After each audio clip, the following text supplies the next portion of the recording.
Hello guys, स्वागत है आपके लिए कौन है वीडियो लेके। तो आज की इस वीडियो में हम बात करने वाले हैं कि शेयर्स के ऊपर कैपिटल गेन हो या कोई भी और मार्केट के अंदर जो हम ट्रेडिंग करते हैं उसके ऊपर जो कैपिटल गेन होगा या बिजनेस इनकम होगा उसके ऊपर टैक्सेबिलिटी कैसे होगी।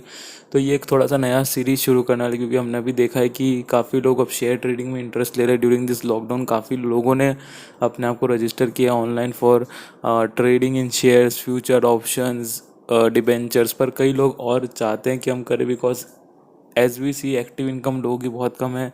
लोग अब चाह रहे हैं कि हम पैसिव इनकम अर्न करना शुरू करें, अपने पास जो सेविंग है उसको कहीं इन्वेस्ट करके थोड़ा और उससे अर्निंग कर ले। बिकॉज एक्टिव इनकम कई लोगों की नहीं है, सैलरी इनकम नहीं आ रही, बिजनेस भी कई लोगों का कम चल रहा है। सो दैट्स वाई हमने सोचा कि इसके ऊपर एक सीरीज़ बनाए ताकि लोग समझ सके कि भाई क्या अलग अलग टाइप की जगह हैं जहाँ वो इन्वेस्ट कर सकते हैं और कैसे अपना इनकम इंक्रीज़ कर सकते हैं। पर उससे पहले कहना चाहूँगा कि हमारी जो website last around 4 to 5 days से डाउन थी, वो कल या परसों शायद अप हो जाएगी। तो आपको उधर भी एक बहुत बेटर असिस्टेंस मिल जाएगी, क्योंकि कई लोग मिस कर रहे थे। कई लोगों के डीएम्स आ रहे थे कि भाई हमको बुक करना है अपना आईटी रिटर्न के लिए, पर हम लोग वेबसाइट नहीं जा पा रहे, वो डाउन दिखा रही है।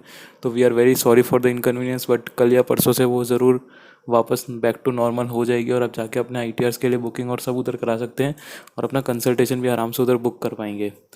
सो चलिए अब हम स्टार्ट करते हैं। पहले तो हम देख लेते हैं कि मेजर कौन सी जगह हैं जहाँ से आप इन्वेस्टमेंट कर सकते हैं शेयर मार्केट के अंदर। तो एक आते हैं इक्विटी शेयर्स, फिर आते हैं आपके डिबेंचर्स, फिर आते हैं आपके म्यूचुअल फंड्स, नेक्स्ट आते हैं आपके फ्यूचर्स ऑप्शन और इंट्राडे ट्रेडिंग। ये मेनली आपने टर्म्स सुने होंगे कि जो आप शेयर मार्केट के बारे में सुनते हैं, और ये मैं जनरली ऐसे समझाने वाला हूँ कि मानते हुए कि भाई जो भी ये लोग सुन रहे हैं वो लोग एकदम लेमैन हैं, उनको बिल्कुल भी ये टर्म्स का आइडिया नहीं, बस they just want a general understanding कि भाई वो किस में इनको इन्वेस्ट करना चाहिए और क्या क्या ध्यान रखना चाहिए और टैक्सेबिलिटी क्या हो सकती है। मेनली हम टैक्स पर्सपेक्टिव से इसको देखना चाहेंगे। तो सबसे पहले हम बात कर लेते हैं कि भाई सबसे इजी टर्म और सबसे वेल नोन टर्म शेयर्स। ठीक है, तो सबसे पहला जो हमारा टर्म रहेगा वो हमारा रहेगा इक्विटी शेयर्स, जो बहुत ही वेल नोन और बहुत ही कॉमन टर्म है लोगों के लिए, जो ज़्यादातर लोग ट्रेड करते हैं इक्विटी शेयर्स में। तो कई लोगों को ये पता होगा, बट जिन लोगों को नहीं पता उनको बेसिकली हम समझाना चाहेंगे कि इक्विटी शेयर्स क्या होते हैं, उनकी ट्रेडिंग कैसे कर सकते हैं और क्या आपके लिए सबसे इजी रास्ता रहेगा। तो भाई इक्विटी शेयर्स अगर हम देखें तो भाई कोई एक कंपनी बनती है, समझ लीजिए कोई एक कंपनी इनकॉर्पोरेट करते हैं, तो उसका जो कैपिटल होता है वो बिल्ड कैसे होता है, इक्विटी शेयर से। ठीक है, तो अगर आप इक्विटी शेयर्स जो है वो एक तरीके से आपका एक कंपनी के अंदर इन्वेस्ट करने का या कैपिटल बिल्ड करने का एक ज़रिया है। तो अगर आप किसी कंपनी का इक्विटी शेयर परचेज कर रहे हैं या किसी में इन्वेस्ट कर रहे हैं, तो that means you are purchasing the ownership of the country. तो equity share is the ownership. आप दो टाइप के इक्विटी शेयर देख सकते हैं, एक तो लिस्टेड इक्विटी शेयर और एक होते हैं unlisted equity share. Listed equity share मतलब जो कंपनीज स्टॉक एक्सचेंज पे या स्टॉक मार्केट पे लिस्टेड है। स्टॉक मार्केट क्या होता है, वो एक ऐसा प्लेटफॉर्म बना है जहाँ पे आप इक्विटी शेयर्स की ट्रेडिंग कर सकते हैं, परचेज सेल कर सकते हैं इक्विटी शेयर्स को। गवर्नमेंट ने ऐसा प्लेटफॉर्म खड़ा किया है। सेबी है एक्चुअली एक body, stock exchange board of India, जो गवर्न करती है कि भाई जो लोग ट्रेडिंग कर रहे हैं शेयर्स की या जो लोग खरीदना बेचना चाहते हैं शेयर्स को, उनका रेगुलेशन कैसा हो कैसे ना हो। तो उन्होंने एक बॉडी बनाई है, stock exchange board of India, वो ये सब गवर्न करती है सेबी कि भाई जो ट्रेडिंग हो रही है। अलग अलग उन्होंने स्टॉक एक्सचेंजेस खड़े किए हैं, जैसे बॉम्बे स्टॉक एक्सचेंज, एनएससी है नेशनल स्टॉक एक्सचेंज, अलग अलग जगह के स्टॉक एक्सचेंजेस है। मेनली ये दो ही काम आते हैं। तो इनके थ्रू आप शेयर्स खरीद बेच सकते हैं। तो shares are become a commodity, एक तरीके की कमोडिटी है जो आप खरीद बेच सकते हैं। एंड ये डायरेक्टली डिराइव करते हैं अपनी प्राइस, या तो डिमांड एंड सप्लाई से उस शेयर्स की, या तो अपनी प्राइस डिराइव करते हैं उस कंपनी से जिस कंपनी की ये शेयर्स हैं। कि अगर कंपनी ने कुछ अच्छा किया, कोई अच्छा टेंडर आया, तो इस शेयर्स के प्राइस बढ़ भी सकते हैं, बिकॉज कि कंपनी आगे चल के प्रॉफिट्स कमाएगी तो लोग की डिमांड बढ़ जाती है कि हमको इस शेयर में इन्वेस्ट करना है, क्योंकि कल उठ के ये कंपनी ज़्यादा पैसा कमाएगी। तो एक तरीका वो हो गया। दूसरा होता है अनलिस्टेड इक्विटी शेयर्स, जो जनरली प्राइवेट कंपनी भी हो सकती है, पब्लिक कंपनी भी हो सकती है, दोनों के शेयर्स अनलिस्टेड हो सकते हैं।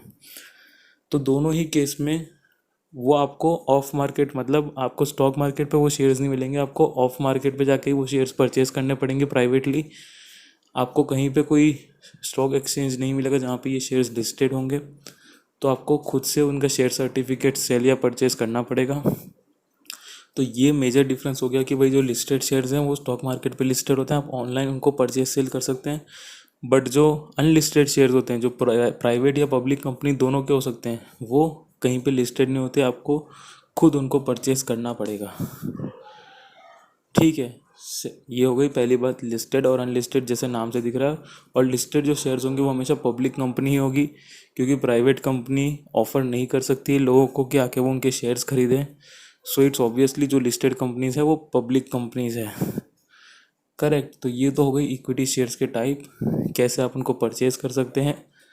तो आजकल क्या हो चुका है, काफ़ी सारे जो ब्रोकर्स आप नाम सुनते होंगे, जो सब ब्रोकर्स होते हैं, डिस्काउंट ब्रोकर्स जिनको हम बोलते हैं, जीरोधा और ये सब, इसके ऊपर हमने एक वीडियो भी बनाई है अप स्टॉक्स और वो सब के ऊपर, कि जिसमें हमने बताया कि आप कैसे इजीली उनके ऊपर रजिस्टर होके अपने शेयर्स खरीद सकते हैं। तो this is not a sponsored video, but जो मेरा एक्सपीरियंस है, जो हमारी टीम का एक्सपीरियंस हमने यूज़ करते हैं, तो Upstox is a very good platform, आप उसको यूज़ कर सकते हैं। लिंक आपको नीचे मिल जाएगी जहाँ से आप डाउनलोड कर सकते हैं। और अगर कूपन यूज़ करेंगे या जो कोड दिया है वो यूज़ करेंगे तो आपको कई चीज़ें उसमें फ्री भी मिल जाएगी। ठीक है, तो ये हो गई पहली चीज़ कि भाई आप अपस्टॉक्स पे रजिस्टर करके लिस्टेड शेयर्स में परचेज सेल कर सकते हैं। अब उधर एक प्राइस रहती है। अब इसमें कैसे, जैसे मैंने आपको समझाया कि ये डिमांड एंड सप्लाई पे वर्क करता है। ठीक है, तो मतलब समझिए कि जैसे रिलायंस का शेयर है, 2100 पे ट्रेड कर रहा है। सो अगर आपने ऑर्डर डाला 2100 पे, 2 शेयर्स आपको परचेज करना है, तो वो ऑर्डर तभी एग्जीक्यूट होगा जब सामने भी कोई पर्सन 2100 पे वो 2 शेयर बेचने को रेडी हो। ऐसा नहीं होगा कि आपने बस ऑर्डर डाल दिया और सामने आपको परचेज ऑर्डर मिल ही जाएगा। It's a demand supply game, तो कोई सामने बेचने को रेडी होगा तभी आपको वो परचेज मिलेगा। और इसमें हमेशा T+2 डेज लगते हैं ये ऑर्डर एग्जीक्यूट होने में। मतलब आज आपने ऑर्डर प्लेस कर दिया तो ये आपके शेयर्स में वापस आपको मिलने में, आपके नाम पे होने में 2 दिन लगेंगे इसको। तो ये तो हो गई बेसिक आइडिया आपके शेयर्स का, कि आप कहाँ परचेज़ कर सकते हैं। स्टॉक एक्सचेंज पे कर सकते हैं। आप इसको कैसे परचेज़ कर सकते हैं, आपको अपस्टॉक्स के थ्रू या ऐसे कोई बहुत सारी ऐप्स है। आपको नाम लेना चाहूँ तो सैमको है, 5पैसा है, और भी कई सारी आपको वेबसाइट मिल जाएगी, ज़ीरोधा है, जो आपको ऑनलाइन ऑप्शन देती है परचेज़ करने के लिए। शेयर्स का ऑनलाइन ट्रेड करने का काफ़ी इजी रहता है इसके अंदर। और इसके अंदर आप अपना पूरा पैसा लगा सकते हैं, या तो आप मार्जिन मनी यूज़ कर सकते हैं कि भाई ये जो शेयर ब्रोकर्स होंगे ये आपको मार्जिन देंगे कि भाई अगर आपके पास 100 रुपये है तो आप 500 रुपये तक के भी शेयर्स परचेज़ कर सकते हैं। और वो बाकी के 400 रुपये का आपको लोन के तरीके से दिखाया जाएगा, जिसके ऊपर आपको उनको इंटरेस्ट पे करना होगा। सो आई वोंट सजेस्ट दैट आप अपना पैसा ही यूज़ कीजिए, क्योंकि कल उठ के शेयर मार्केट में परचेज हो, सेल हो, मतलब प्रॉफिट हो लॉस हो किसको पता चलेगा। So it's always better to use your own money. तो ये तो पहली बात हो गई कि कैसे परचेस करेंगे, कहाँ से परचेस करेंगे, शेयर्स क्या होते हैं, आपको ओनरशिप मिलती है। अब बात करते हैं इससे इनकम क्या क्या जनरेट हो सकती है। तो जैसे मैंने कहा कि ये purchase and sale, supply and demand पे काम करता है। तो आज मान लेते हैं हमने रिलायंस ख़रीदा 2100 पे, कल उठ के 2 महीने बाद वो पहुंच जाता है 2300 पे। तो ये 200 रुपये में आप, और आपकी इच्छा होती है मैं 2300 पे बेच देता हूँ 2 शेयर जो मैंने ख़रीदे थे। ठीक है, तो आपने जो 2 शेयर खरीद के बेचे हैं, तो ये जो 200 रुपये का प्रॉफिट हुआ और 2 शेयर पे 400 रुपये का प्रॉफिट हुआ, तो ये 400 रुपये का प्रॉफिट आपका कैपिटल गेन बोला जाएगा, क्योंकि ये इन्वेस्टमेंट है आपकी। तो this is your capital asset. तो जो कैपिटल एसेट है उसको आप बेचेंगे तो कैपिटल गेन जनरेट होगा इसके अंदर। ठीक है, और दूसरी टाइप की इनकम जो आपको शेयर से मिल सकती है वो है डिविडेंड इनकम। डिविडेंड का मतलब कि भाई मान लीजिए कंपनी ने 100 करोड़ का प्रॉफिट कमाया। अब वो कहती है, प्रॉफिट जो है वो ओनर्स का ही ऑब्वियसली, तो वो कहती है हम हर ओनर को पर शेयर 10-10 रुपये देंगे। ठीक है, तो ये आपके 2 शेयर है तो आपको 20 रुपये मिले, तो ये हो गई डिविडेंड इनकम, कि भाई जो अर्निंग थी उससे हमने शेयर को डिस्ट्रीब्यूट कर दिया। और जो कैपिटल गेन है वो कंपनी नहीं देती, वो डिमांड सप्लाई पे डिपेंड करता है कि भाई डिमांड सप्लाई में अगर सामने वाला पर्सन आपको बोल रहा है, थर्ड पार्टी कोई, कि मुझे दे दो तुम रिलायंस के शेयर, मैं तुमसे 2300 में ख़रीद लूँगा, तो उसमें कंपनी आपको कुछ नहीं दे रही है, आपको कोई थर्ड पर्सन दे रहा है वो शेयर परचेस करने के लिए, आपसे ओनरशिप लेने के लिए रिलायंस की। ठीक है, तो 200 रुपये आपने वहाँ से कमा लिए, 40 रुपये आपने डिविडेंड से कमा लिए। तो अब जो 200 रुपये वो कैपिटल गेन है। अब कैपिटल गेन में भी 2 टाइप के कैपिटल गेन होते हैं, एक हो गया लॉन्ग टर्म कैपिटल गेन, एक हो गया शॉर्ट टर्म कैपिटल गेन। अब लॉन्ग,